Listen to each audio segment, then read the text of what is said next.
dubbadhaa dhugaa dubbii kee ifatti baasee jaalala keetu na keessa guutee onnee koo baqsee.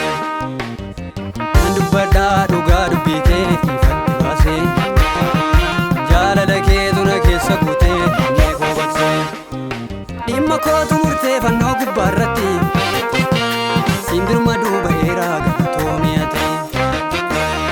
Dhimma kootu murteeffannoo gubbaarratti siin birmaduu baheeraa galatoomii ati. Siin birmaduu baheeraa galatoomii ati. Siin birmaduu baheeraa galatoomii ati. Siin birmaduu baheeraa galatoomii ati. Siin birmaduu baheeraa galatoomii ati.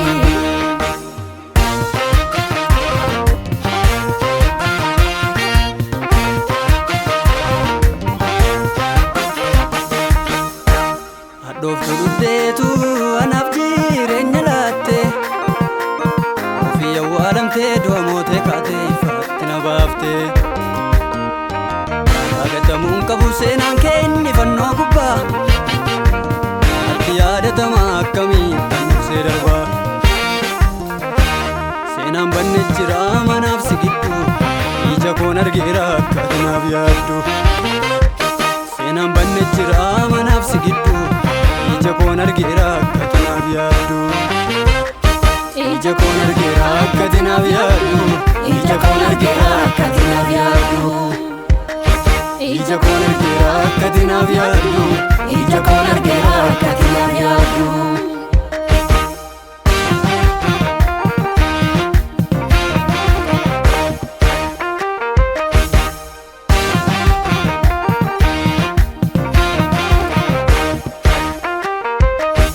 Anarraa kaffaltee tagatii guddaa siitu anaaf jira akkamittan bada.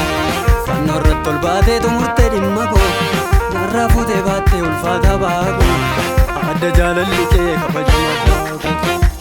Narraa fuutee baattee ulfaata baakoo adda jaalalli kee kabajamaa baakoo. Narraa fuutee baattee ulfaata baakoo.